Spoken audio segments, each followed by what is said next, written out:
बॉलीवुड के मशहूर गायक कृष्ण कुमार कुन्नर, जो कि के नाम से मशहूर थे, उनके हार्ट अटैक की वजह से हुए आकस्मिक निधन से पूरे देश में एक शोक की लहर छा गई थी। यह हादसा कलकत्ता में चल रहे एक लाइव शो में हुआ था। मैं भी व्यक्तिगत रूप से उनके गाए हुए गीत बहुत पसंद करता था और जाहिर था कि उनके आकस्मिक निधन से मुझे भी बहुत दुख हुआ था। अब सुनने में आ रहा है कि उनके होठों और सिर पर चोट के निशान मिले हैं और कलकत्ता पुलिस केस को दर्ज करके इसकी छानबीन कर रही है। मैं भी ये चाहता हूँ कि उनकी मौत का असली कारण दुनिया के सामने आना चाहिए। यहाँ तक तो सब कुछ नॉर्मल था, लेकिन जैसे ही इस मामले पर बीजेपी ने सवाल उठाए और गोदी मीडिया ने भी इस केस को भूखे भेड़िए की तरह लपका, तो मुझे 2 साल पहले हुए एक हादसे की याद आ गई।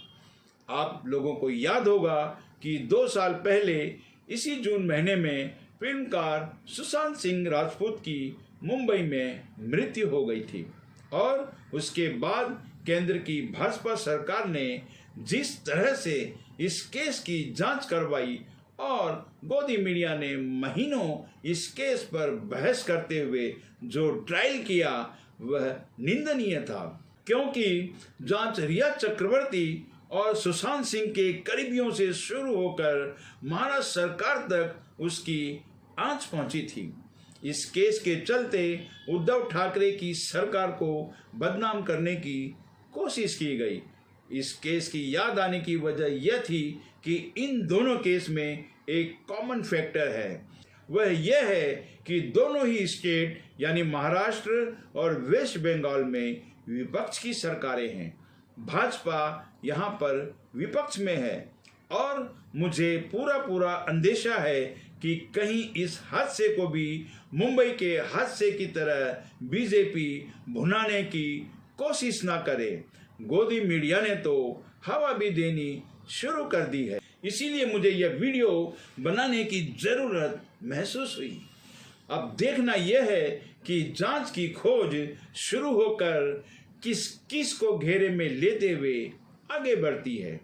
मेरा कहने का मतलब यह है कि उद्धव सरकार की तर्ज पर कहीं यह जांच ममता बनर्जी की सरकार तक न पहुंच जाए, क्योंकि यह सभी को पता है कि जिन राज्यों में विपक्ष की सरकारें हैं, अगर वहां पर कुछ भी घटित होता है तो केंद्र की भाजपा सरकार उनकी सहायता करने की बजाय विपक्ष की सरकारों को नीचा दिखाने की कोशिश करती है, जो कि निंदनीय है।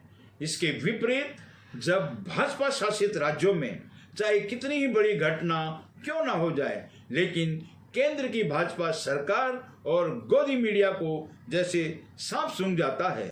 कुछ जगह के उदाहरण देना चाहूँगा।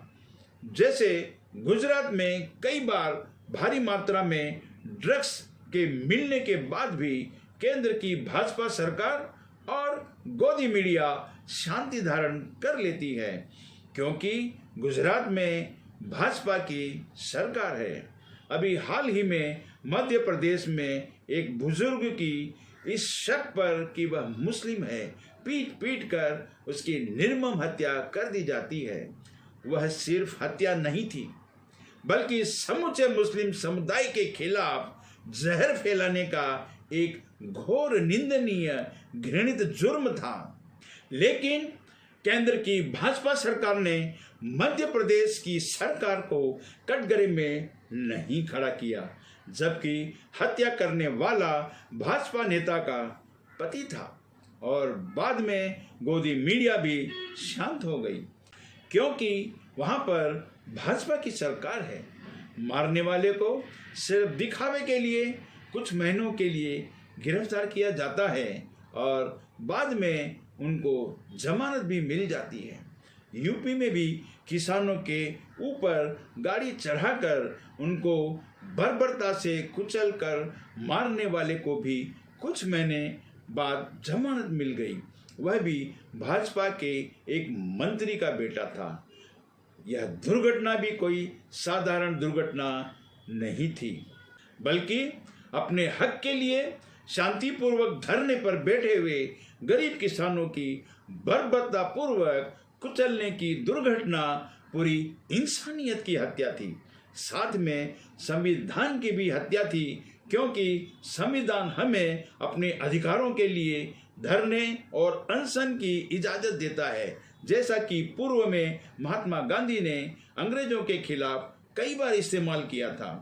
कई बार बलात्कार और हत्याएं जैसे जघन्य जुर्म होने के बावजूद केंद्र की भाजपा सरकार ने योगी सरकार पर किसी भी प्रकार की कोई कार्रवाई कभी नहीं की और न ही उस आरोपी के पिता मंत्री का इस्तीफा लिया, क्योंकि यूपी में भाजपा की सरकार है। महाराष्ट्र में एक बार 2 साधुओं की मॉब लिंचिंग करके हत्या कर दी जाती है। जिस गांव में यह हत्या होती है वहां की सरपंच बीजेपी की नेता थी और पूरे गांव में ज़्यादातर बीजेपी समर्थित लोग रहते थे।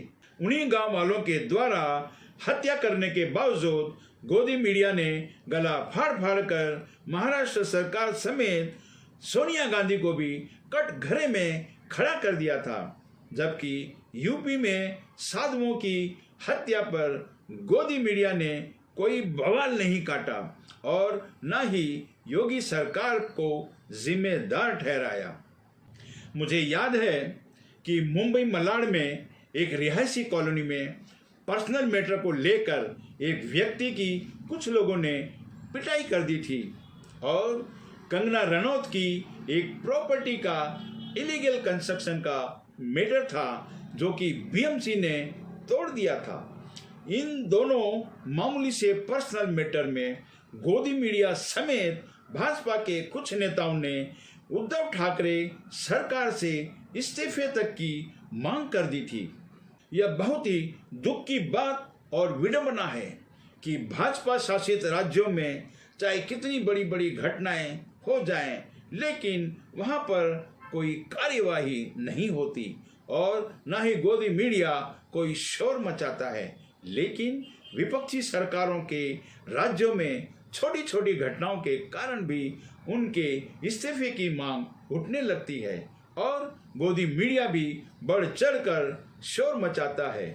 अब कलकत्ता के इस हादसे में भी आप लोगों को शायद गोदी मीडिया के भोंपू वाली भूमिका देखने को मिल सकती है। मैं यह सोच रहा था कि वल्चर यानी गिद्धों की प्रजाति कम क्यों होती जा रही है। अब जाकर मुझे इसका जवाब मिला है कि गिद्धों ने इंसानी रूप धारण करना शुरू कर दिया है और गोदी मीडिया में तो ज़्यादातर ऐसे ही इंसान रूपी गिद्धों की भरमार है। इन लोगों को मृत व्यक्ति के परिवारजनों के जज्बातों और एहसासों से कोई लेना देना नहीं होता है। ये तो बस एक हुक्म और फरमान के आते ही उस मृत व्यक्ति के केस की ट्रायल करने के लिए गिद्धों की तरह टूट पड़ते हैं। वह उसके परिवारजनों के प्रति संवेदना और सहानुभूति दिखाने की बजाय केस की चीरफाड़ करने लग जाते हैं। जिन राज्यों में विपक्ष की सरकारें हैं, मेरी उनके मुख्यमंत्रियों से गुजारिश है कि जब भी आप लोगों के राज्यों में कोई बड़ा सार्वजनिक समारोह या वीआईपी मूवमेंट्स या आपके ही राज्य के वीआईपीज हो, इन सब पर अपने नेटवर्क और इंटेलिजेंसी का इस्तेमाल करके कड़ी से कड़ी निगरानी रखें और पुलिस डिपार्टमेंट को भी ऐसे मौके पर मुस्तैद रहने के लिए प्रेरित करें, वरना बीजेपी हमेशा की तरह आदतन आप लोगों को सारी घटनाओं की जिम्मेदार ठहराते हुए बदनाम करने की कोशिश करेगी ताकि आगामी चुनाव में बीजेपी को फायदा पहुंचे।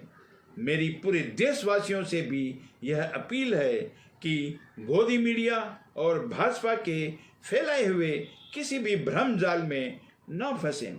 इसी के साथ ही मैं आप लोगों से विदा लेता हूं। जो लोग मेरे चैनल पर नए हैं प्लीज़ सब्सक्राइब कर लें और बेल आइकन के बटन को भी दबा दें ताकि नए वीडियोज़ की नोटिफिकेशन आप लोगों को मिलती रहे। अगर किसी को मेरा यह वीडियो पसंद आया है तो इसे लाइक, कमेंट और शेयर करना ना भूलें। जय हिंद।